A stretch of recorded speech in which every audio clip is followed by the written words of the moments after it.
أعوذ بالله من الشيطان اللعين الرجيم. بسم الله الرحمن الرحيم. الحمد لله الذي لم يتخذ ولدا ولم يكن له شريك في الملك ولم يكن له ولي من الذل وكبره تكبيرا.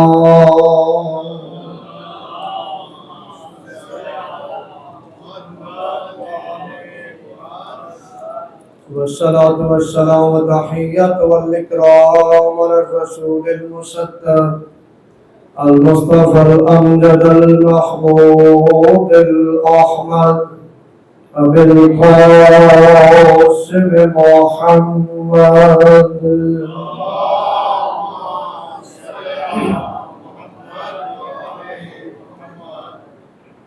وأهل بيته الطيبين الطاهرين المعصومين المنتخبين المنتجبين المغلوبين المطهرين الذين أذهب الله عنهم الرجس وطهرهم تطهيرا.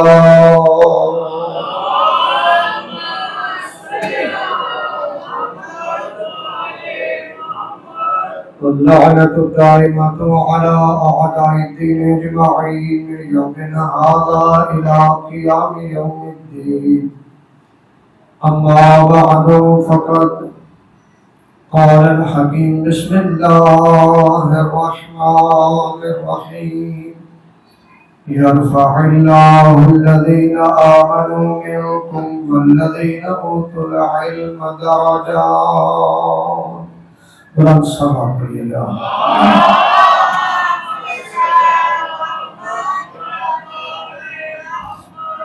نعرہ تکبیر، نعرہ تکبیر،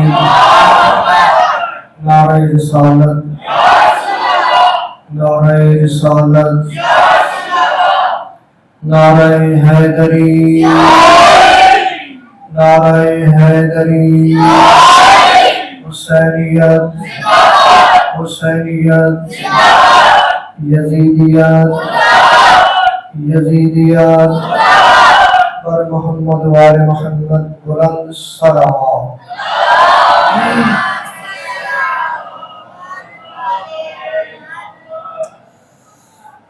دعا ہے پروردگار اشرق بانیان کے اس کو خلوص سے کلام کو قبول فرمائے. مالک کائنات ان کی دعاؤں کو قبول فرمائے اور خداوند متعال ان کے مرحومین کے درجات بلند فرمائے. آپ تمام برادران کا قدم بقدم چل کے آنا مالک کے قدم کو عبادت میں شمار فرمائے. پروردگار ہم سب کی مشکلات کو آسان فرمائے. ہم سب کے مرحومین کے درجات بلند فرمائے.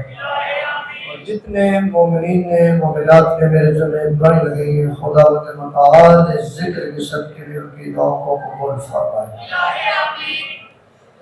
خداوند کریم کا لاکھ شکر ہے جس پروردگار نے ہمیں اس دنیا میں کامیاب زندگی گزارنے کے لیے آخرت میں نجات حاصل کرنے کے لیے ہمیں معصوم راہ پر عطا فرمائے. خدا کا اتنا شکر ادا کریں وہ کم ہے کہ اس پروردگار نے ہمیں ایسے رہبر عطا فرمائے جن کی صداقت کی گواہی بھی قرآن دیتا ہے، جن کی طہارت کی گواہی بھی قرآن دیتا ہے، جن کی شجاعت کی گواہی بھی قرآن دیتا ہے، جن کی ولایت کی گواہی بھی قرآن دیتا ہے، جن کی افضلیت کی گواہی بھی قرآن دیتا ہے. موضوع ہے ہمارا افضلیت اہل بیت علیہم السلام. آپ سبھی برادران متوجہ ہیں نا؟ آج انشاءاللہ اسی موضوع کو ہم لے کے چلیں گے.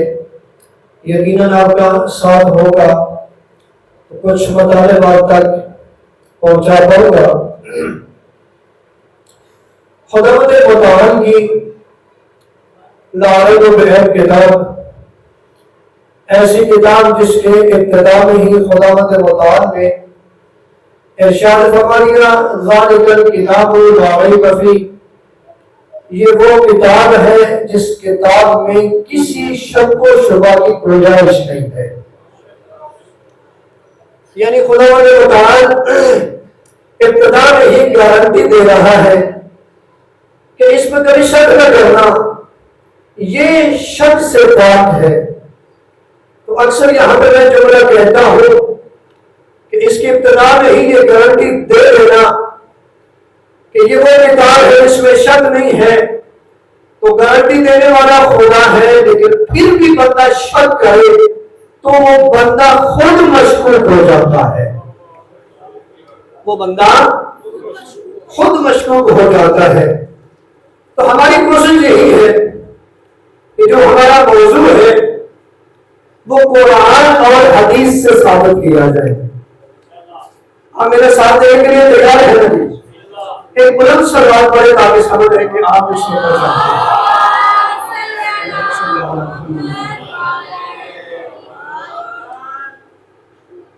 محترم برادران، بزرگان و عزیزان،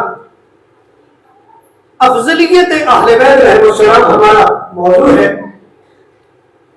اور یہ موضوع اتنے تک سمجھ ہی نہیں آئے گی جتنے تک یہ نہ پتا کیا جائے کہ افضلیت کا معیار کیا ہے، اور معیار ہم کوشش کریں گے قرآن اور حدیث سے ثابت کریں،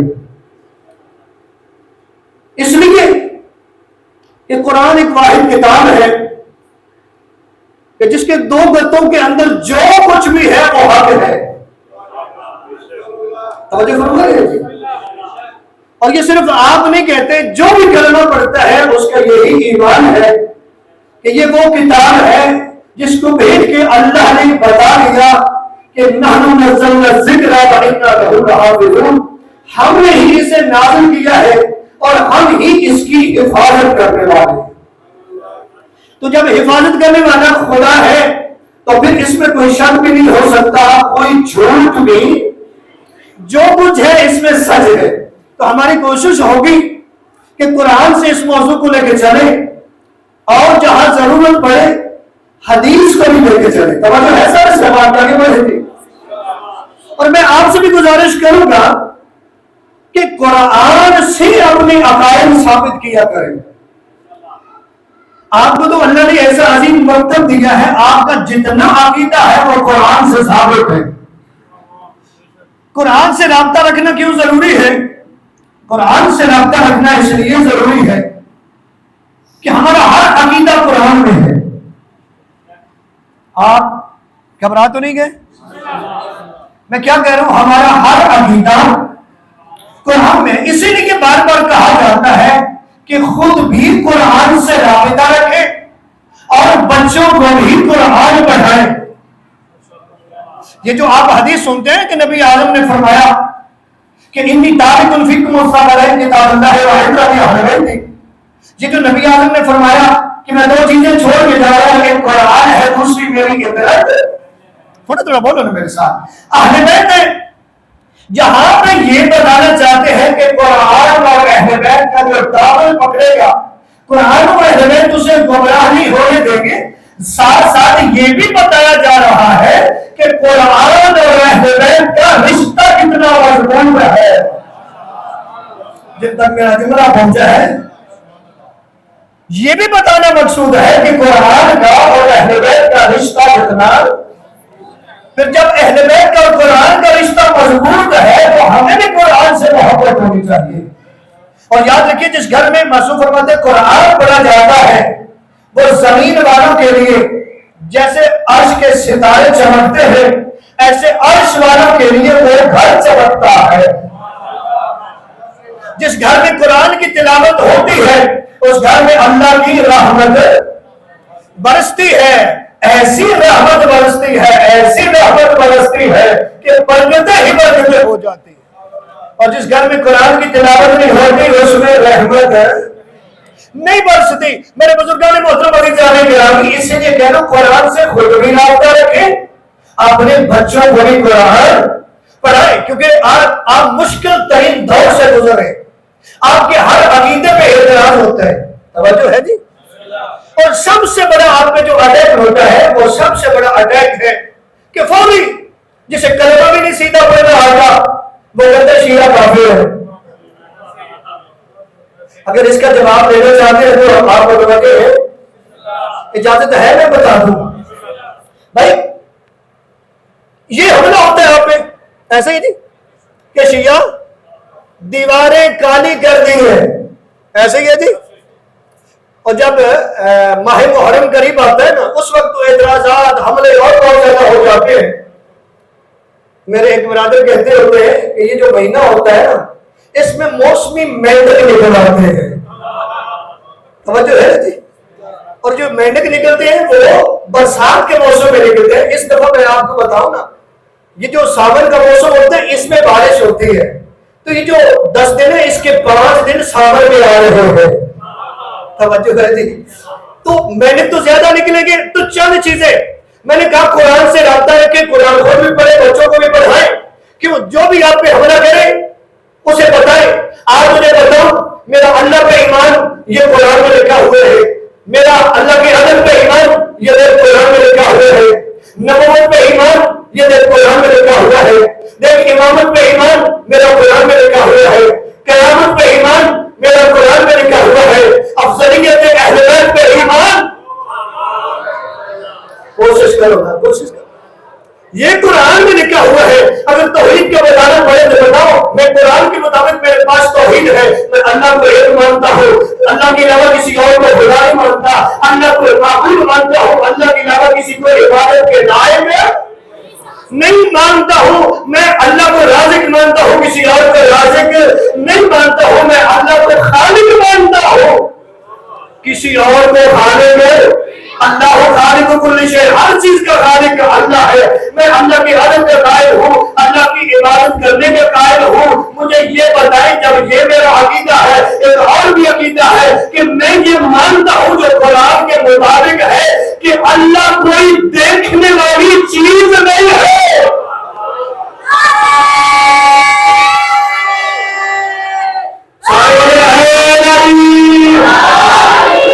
اسے بتائیں ان تدرک الابصار ویدرک الابصار وهو اللطیف الخبیر کہ یہ آنکھیں اس سے نہیں دیکھ سکتی لیکن وہ ان آنکھ کھول رہے دیکھتا ہے۔ یہ بتا علی والوں کا یہ عقیدہ ہے، علی والوں کا کوئی اور خدا وہی خدا ہے، کوئی اور رازق نہیں ہے، کوئی اور معبود اور ہے سارے صاحبان کی۔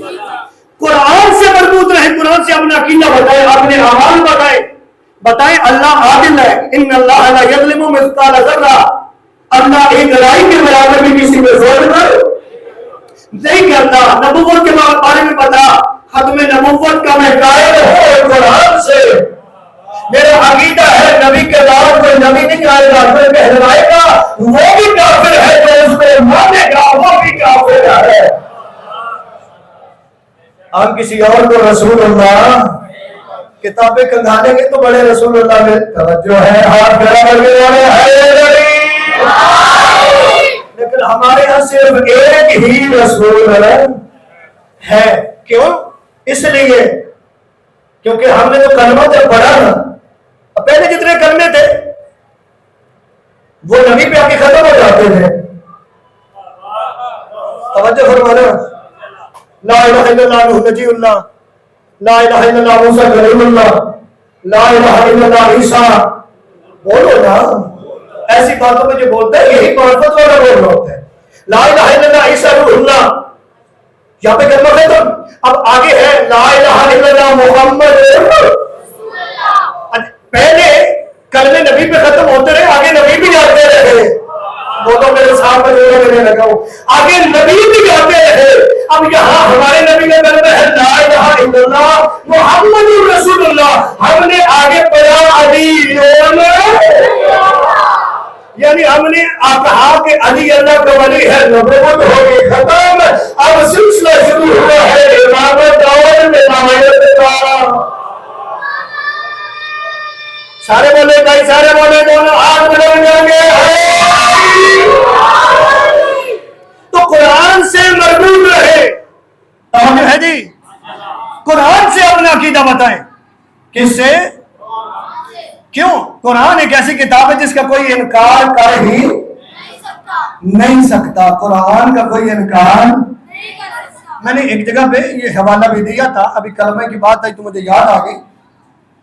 جو کہتا ہے نا کہ شیعہ کافر ہے، انہیں یہ بتاؤ کہ ہم جب کلمہ پڑھتے ہیں اس کلمے کو دیکھو، اس میں کفر کہاں پہ ہے؟ نہیں آپ ایسی باتوں پہ نہیں بولیں گے، مجھے دکھ لگے گا. بھائی اس میں کفر کہاں پہ ہے؟ لا الہ الا اللہ محمد علی بولو نا، ولی اللہ وسیع و خلیفۃہ، یہ کلمہ ہے. آپ ذرا اس کو پڑھتے ہیں. اچھا ہم نے پہلے پڑھا لا الہ الا اللہ، یعنی اللہ کے علاوہ کوئی عبادت کے لائق نہیں ہے. اللہ کو ہم نے مان لیا ڈائریکٹ. کیسے مانا؟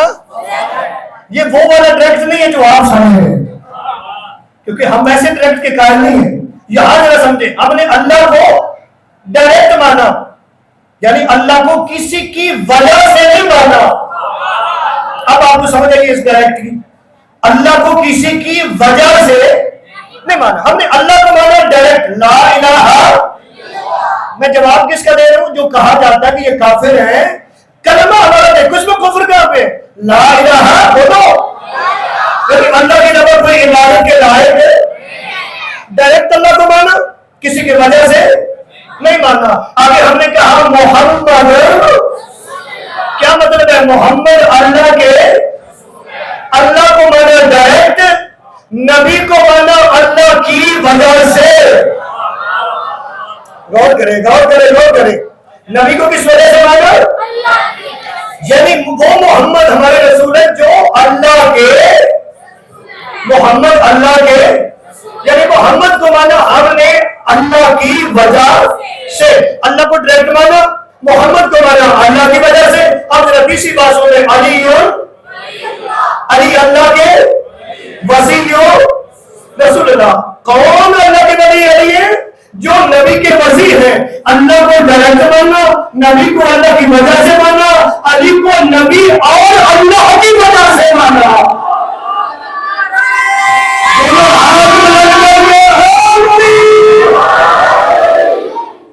آواز بلند صلوات پڑھیے گا، اللہم صلی علی.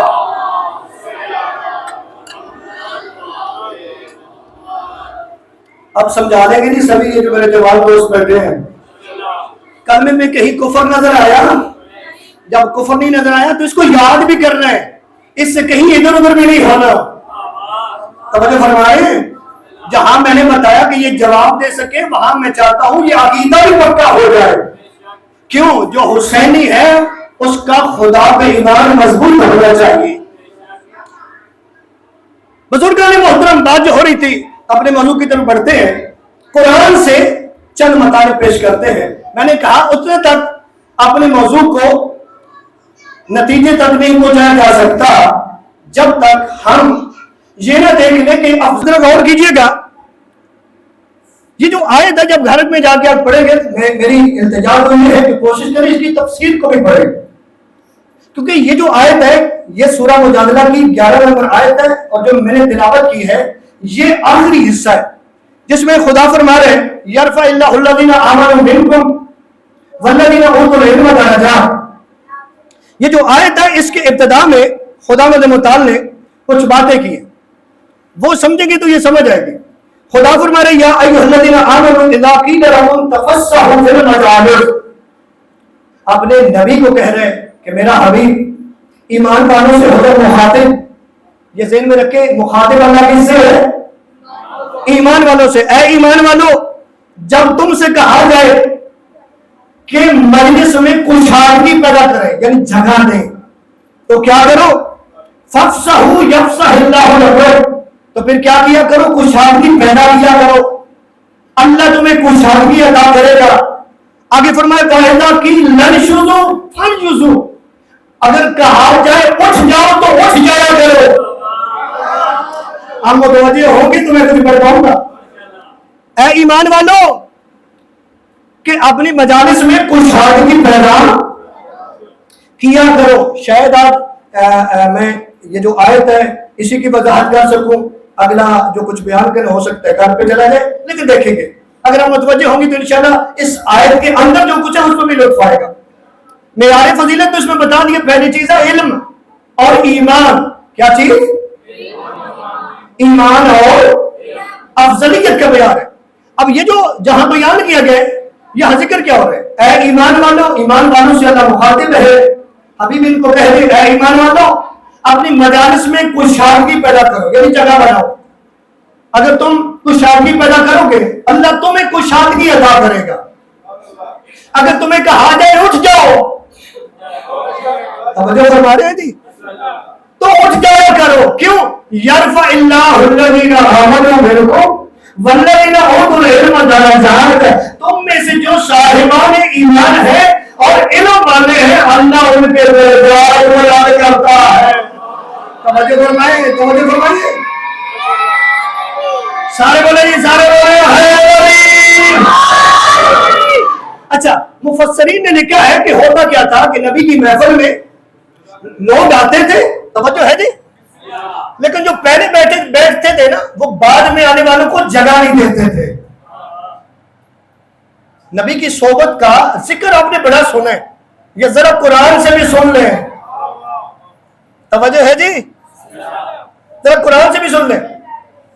نبی کی صحبت میں لوگ جو بیٹھتے تھے وہ جہاں بیٹھتے تھے تو وہ بیٹھ ہی جاتے تھے, بعد میں آنے والوں کو جگہ نہیں دیتے تھے, کوئی شادگی نہیں پیدا کرتے تھے. اللہ کے نبی نے فرمایا کوئی شادگی پیدا کیا کرو. ایک اور بھی بات بتا دوں کہ ان میں سے اکثر ایسے تھے, مفسرین نے لکھا کہ ان کو آداب محفل نہیں پتا تھے کہ محفل میں بیٹھنا کیسے ہے, پتا ہی نہیں تھا. تو اللہ کے نبی نے فرمایا کہ جگہ دیا کرو. اگر کہا جائے اٹھ جاؤ تو اٹھ جاؤ. کن لوگوں کے لیے انہوں نے فرمایا جو علم میں بولے ہے, جو ایمان میں بولے ہے. یعنی کیا کرو, آپ جگہ دو ایمان والوں کو جن کا ایمان بلند ہے, جگہ دو ان کو جو علم والے ہیں. اچھا, میں نے بڑا سوچا جب یہ آیت پڑھی, مطلب یہ ہے جی, میں نے بڑا سوچا, میں نے کہا ہم نے تو بڑا سنا ہے کہ نبی کی صحبت میں جو بیٹھتا اس کا بڑا ہی مقام ہے. نبی کی جو صحبت میں بیٹھتا ہے ہم نے تو سنا بڑا ہی مقام ہے. ہم نے تو سنا ہے کہ نبی کی صحبت میں جو بھی بیٹھتا ہے سارے ہی کمال ہے. ایک اور جملہ کہہ دوں, ہم نے تو سنا ہے نبی کی صحبت میں جو بھی بیٹھتے ہیں سارے ایک جیسے ہیں. یا اللہ, اللہ کے نبی یہ کیا, یہ جو بیٹھے انہیں اٹھا کے کن کو بنا رہے؟ کہا ان کو جو ان میں علم میں افضل ہے,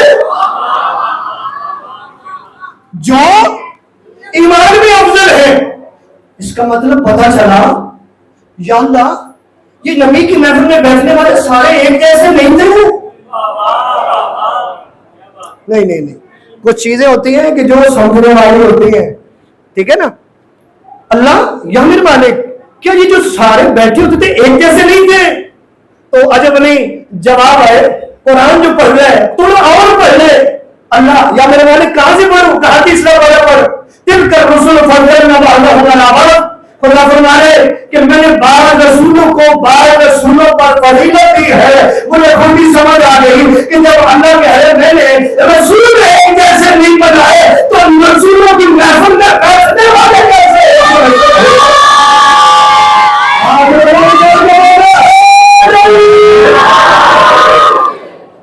جب میں نے رسول ایک جیسے نہیں بنائے, 12 رسولوں کو میں نے 12 رسولوں پر فضیلت دی ہے, تو یہ پاس بیٹھے یہ کیسے ایک جیسے ہو سکتے؟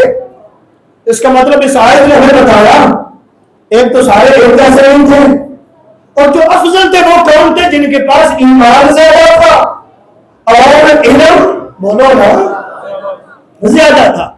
اچھا, ہمیں پتہ چل گیا کہ ایمان اور علم افضلیت کی دلیل ہے قرآن سے. یہاں تک پہنچ گئے جی.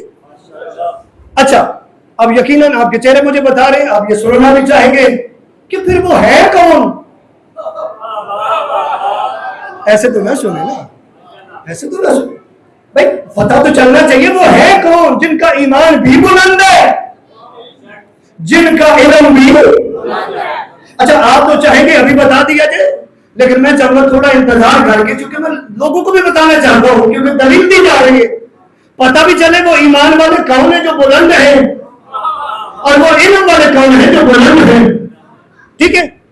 اب اللہ نے جتنی مخلوق بنائی ہے، متوجہ ہے جی سارے صاحبہ، جتنی مخلوق بنائی ہے، کثرت کے ساتھ اللہ کے بندے ایسے ہیں کہ جو جب دنیا میں پیدا ہوئے انہیں کچھ نہیں آتا تھا۔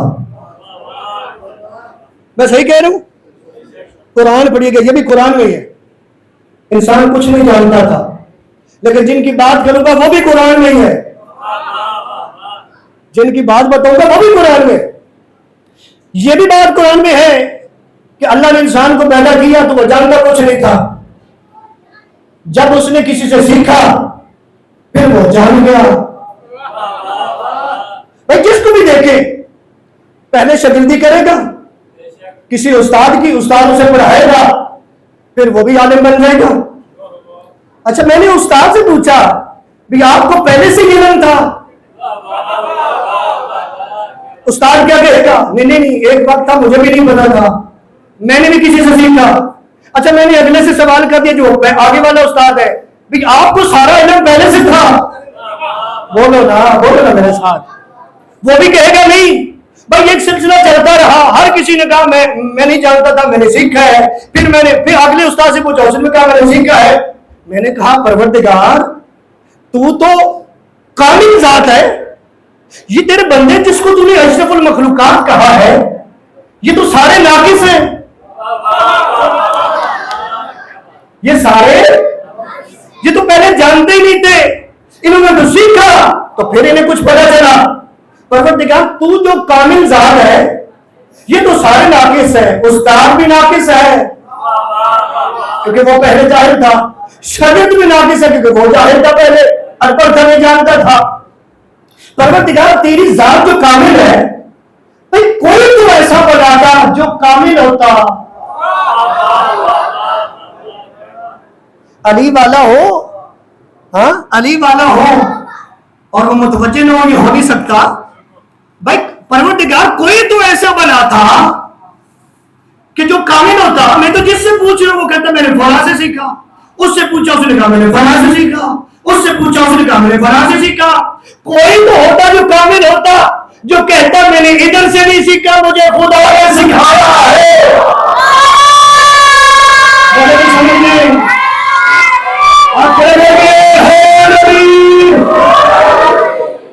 خدا مجھے بتا، کوئی تو ایسا ہوگا جو کہتا کہ مجھے خدا نے، میں نے کسی بندے سے، عام بندے سے نہیں سیکھا، تو خدا فرمائے گا تجھے تو پتا ہو تو میں کیا کروں؟ قرآن پڑھنا، سورہ رحمان پڑھ، بسم اللہ الرحمن الرحیم، الرحمن علم القرآن خلق الانسان علمہ البیان۔ رحمان نے قرآن کا علم دیا پھر انسان کو خلق کیا۔ اللہ کہہ رہا ہے کہ دیکھنا، پہلے قرآن کا علم دیا پھر انسان کو بھیجا۔ اب ڈھونڈنا،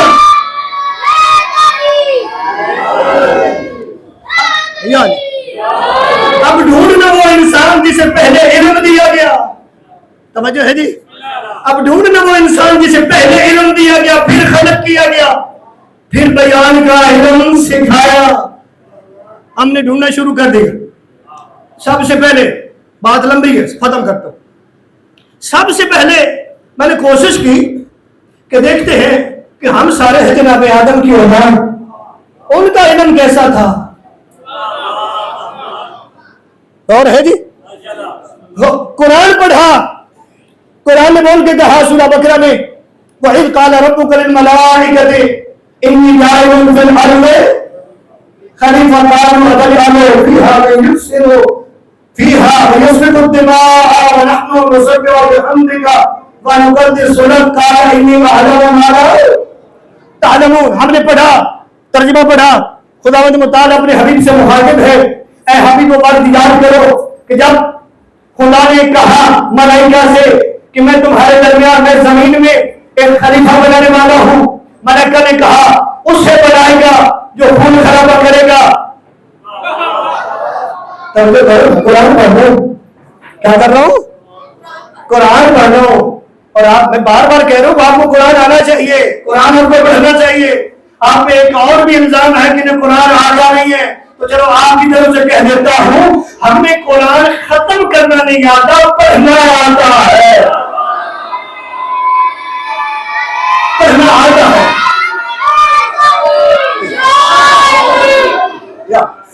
بھائی قرآن پڑھنا چاہیے نا، قرآن سے مربوط رہنا چاہیے، رابطہ رکھنا چاہیے۔ اب یہ واقعہ ہے جو مختصر کر رہا ہوں۔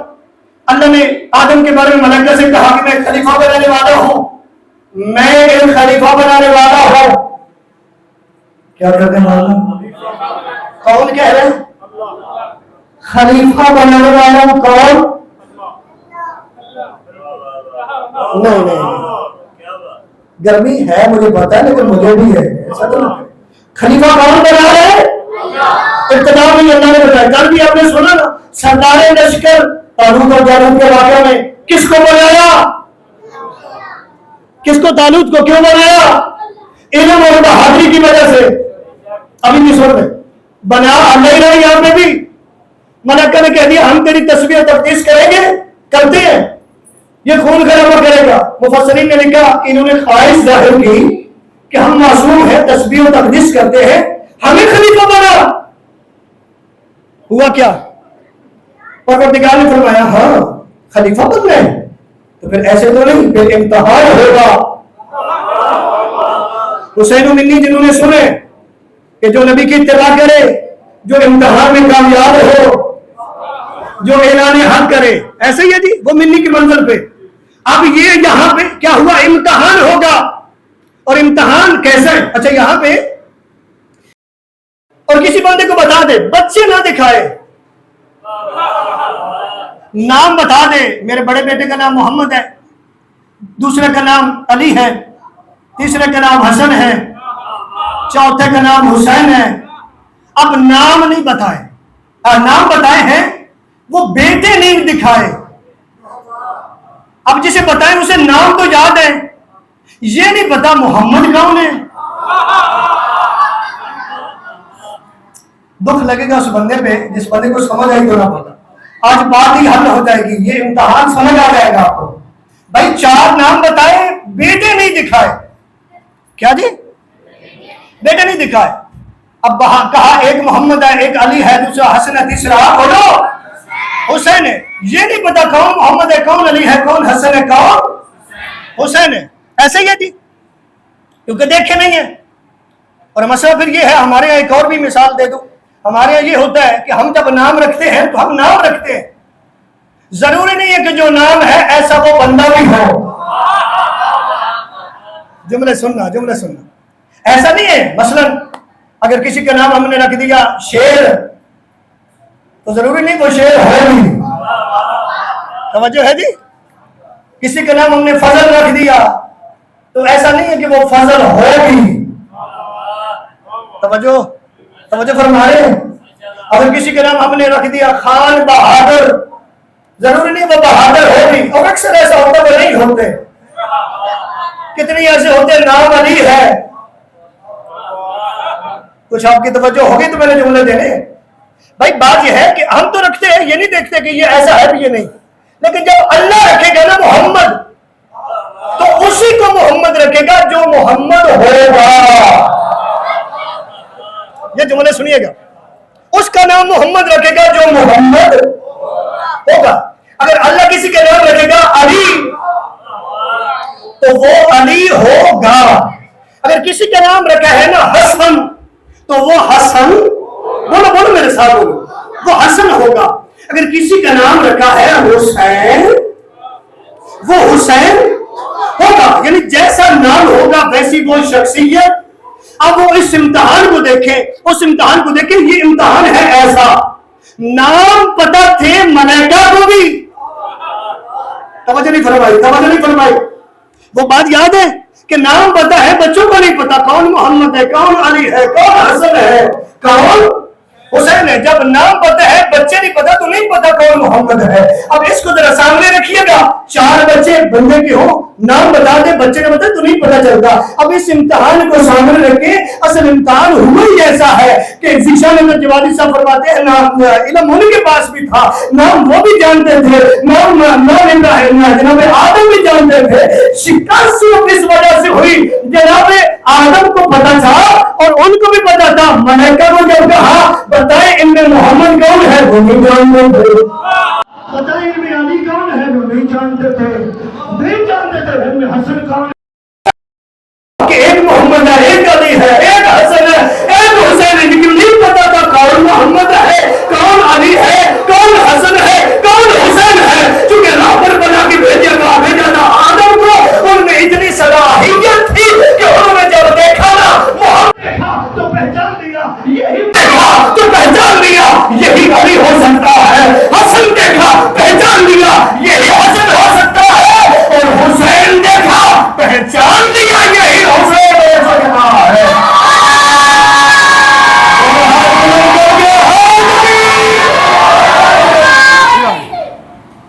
درود پڑھیے گا بلند آواز سے, اللہم صلی اللہ علیہ وسلم.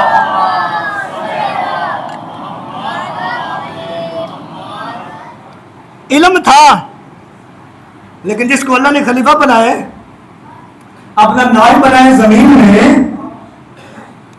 اس علم سے وہ علم نکال لیتا تھا. توجہ ہے, اسے آگے انشاءاللہ کل بڑھیں گے, کیونکہ جو رابر ہوتا ہے نا اسے اگر علم دیا جائے وہ اس علم سے اور علم نکالتا ہے.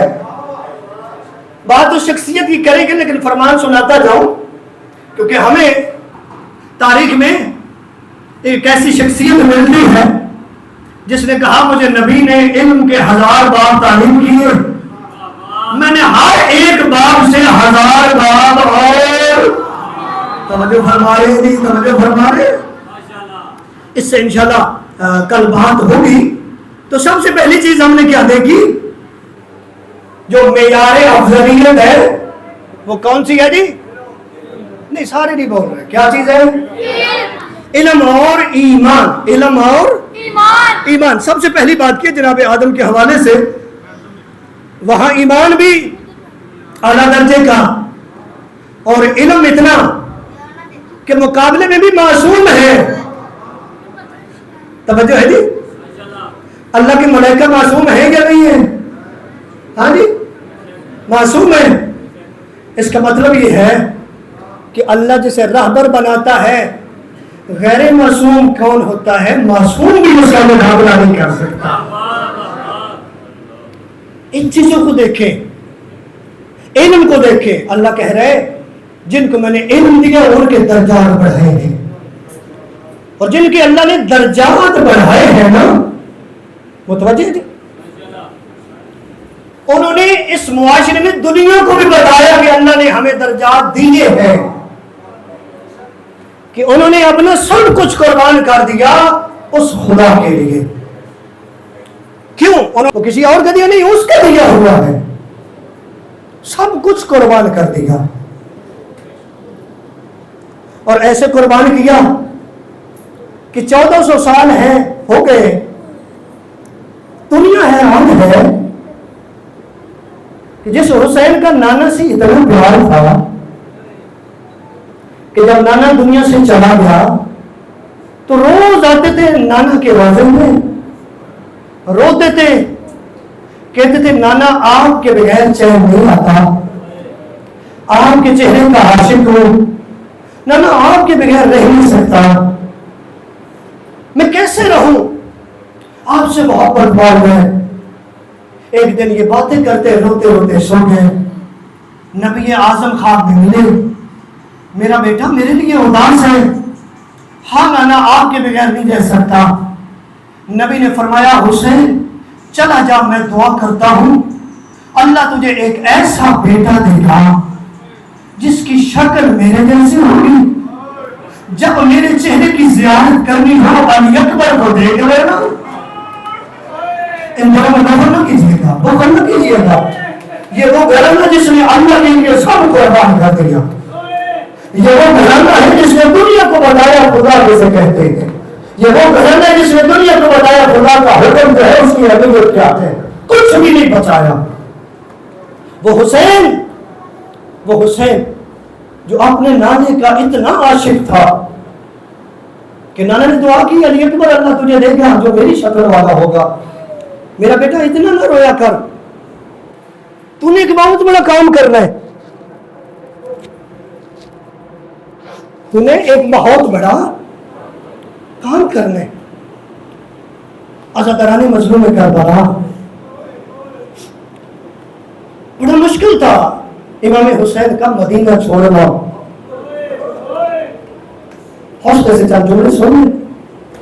یہ تو ہو نہیں سکتا کہ زہرا کا بیٹا اور زہرا کی بیٹیاں پردے دار بیٹیاں مدینہ چھوڑے اور ان کے ماننے والا روئے نہیں مانتا. کیونکہ اکثر علماء کہتے ہیں کہ یہ جو علی کی بیٹیوں نے مدینہ چھوڑا ہے نا, یہ علی کی بیٹیاں زندہ نہیں تھی, گھر سے باہر آئی تھی تو علی کی بیٹیاں مر گئی تھی. جو معرفت والے لوگ ہیں, جو معرفت والے لوگ ہیں, اکثر علماء کہتے ہیں یہ جو باہر آئی ہے نا یہ تو علی کی بیٹیوں کے جنازے تھے. ایک اور جملہ کہہ دوں اگر آپ کا مزاج بن گیا. اکثر علماء کہتے ہیں کہ یہ جو کوفہ اور شام کے بازاروں میں تھے نا یہ علی کی بیٹیوں کے جنازے تھے جو پتھر اٹھاتے ہیں.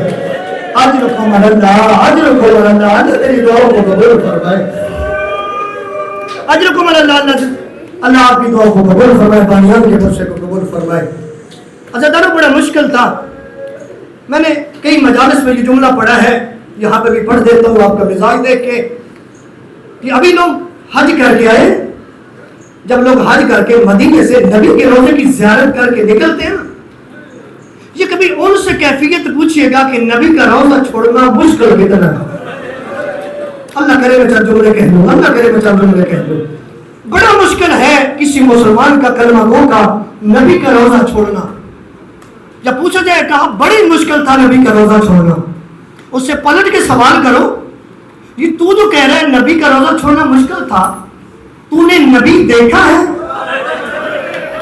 ہائے تیرے بس میں, ہائے تیرے بس میں. تو نے نبی کو دیکھا ہے تو کیا جواب دے گا؟